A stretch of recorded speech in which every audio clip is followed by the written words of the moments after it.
The air stood still. Thousands of tourists outside Buckingham Palace were enjoying the usual spectacle, the grand ceremony of the changing of the guard. Phones out, cameras up, flags waving, and then it happened. A boy, no older than 14, draped in designer clothes and arrogance, stepped past the rope, snapped his fingers in the royal guard's face, and mocked his stone-cold posture. The crowd gasped, but what happened next, no one saw coming. Because that royal guard, he moved. Not just his eyes, not just a glance. He broke protocol. And what followed? It would be remembered not just by the tourists that day, but would shake the entire internet, reach the royal household, and transform one broken boy's soul forever.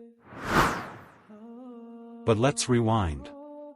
His name was Ethan Carrington, son of billionaire tech mogul Gerald Carrington. London was just another destination in their globetrotting lifestyle. Private jets. Black cars. Hotels where even the gold was polished. But Ethan was more than just spoiled.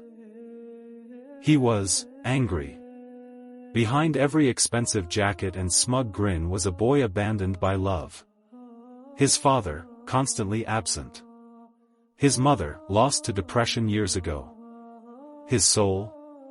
Left to be raised by nannies, wealth, and cold efficiency. When the Carringtons arrived in London, Ethan had already made headlines for bad behavior in Monaco, Paris, and Dubai. London was to be another playground. And Buckingham Palace? Just another place to mock what he didn't understand. You may think this is just another viral headline. Just another rich kid embarrassing himself. But this story isn't about shame. This story is about transformation. About what happens when someone finally sees the soul behind the uniform. When arrogance meets discipline, and a lost child meets someone who refuses to walk away. So, if you're someone who believes in second chances, in the power of silence, in the unexpected redemption of broken people, keep reading. Because you're about to witness a moment that changed a life. The morning was crisp. The Queen's Guard lined up in perfection. Black bearskin hats. Red uniforms.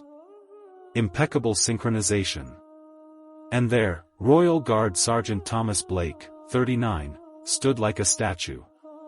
17 years of service. Afghanistan veteran.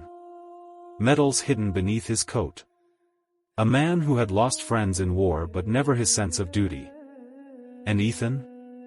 He stepped forward with two friends. Laughing. What's the matter?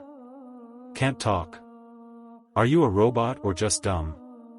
Ethan chuckled, stepping right up to Thomas's face.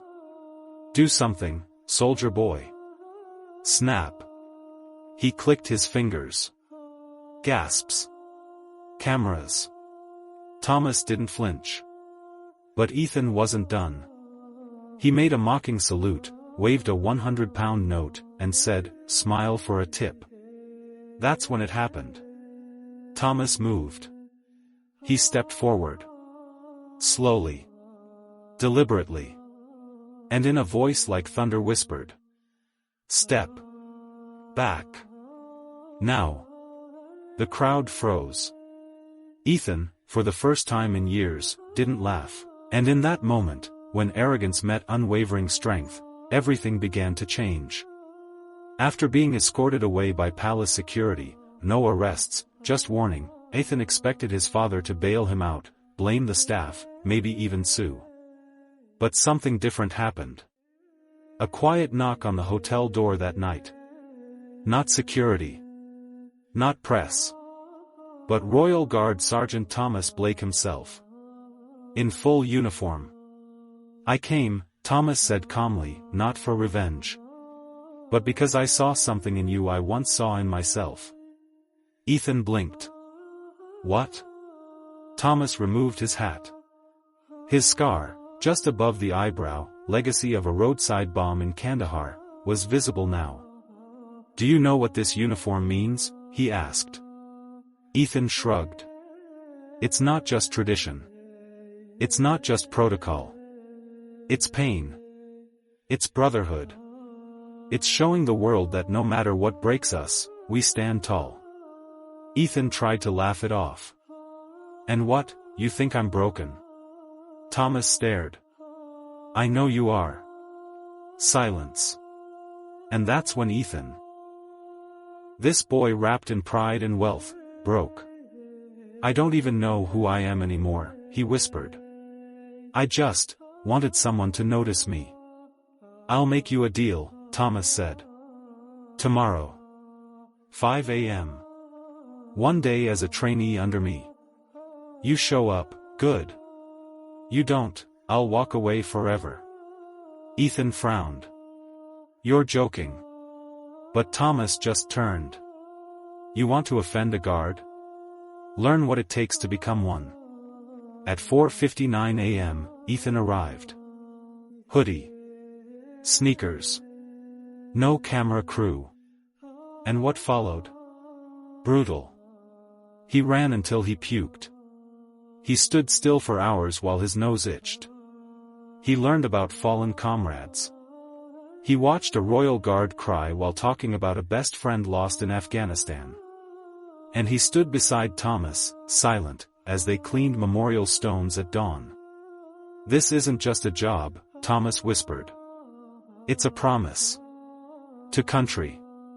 To honor. To those who never came back. By evening, Ethan's body ached. But something else ached more. His conscience. At the barracks, before Ethan left, Thomas placed something in his hand. A medal. His own. This is yours now. Not because you earned it, he said. But because you finally learned what respect means. Don't wear it. Keep it. Let it remind you of who you could become. Ethan's eyes welled up. He hugged Thomas. For the first time in years, he meant it. The internet had long moved on. But not Ethan. He applied for military service. He visited fallen soldiers' graves monthly. He donated anonymously to veterans' homes. And that summer, he returned to Buckingham Palace. No designer clothes. Just jeans and a white shirt. And standing tall beside the guards, off duty, was Sergeant Thomas Blake. Ethan walked up. Saluted. Thomas smiled. You found yourself, he said. Ethan nodded. And whispered. Thank you for not walking away when I didn't deserve your kindness. A word to you, the reader. Maybe you feel like Ethan sometimes. Lost. Angry. Trying to be seen. Or maybe you're like Thomas. Tired. Disciplined. Wondering if kindness still matters. But the truth is, every act of honor echoes further than you know. This story isn't just about a disrespectful kid or a brave guard. It's about what happens when one person refuses to give up on another. So whatever you're facing today, stand tall. Even if no one claps. Even if the world mocks you. Because someone, somewhere, is watching. And you might be the moment that changes their life. If this story moved you, don't forget to like, comment, and subscribe. Not for algorithms. But because every share might be the story that saves someone's spirit. Drop your thoughts below. What would you have done if you were that royal guard? Let's inspire each other. And remember, in a world full of noise, silence backed by purpose is louder than any scream.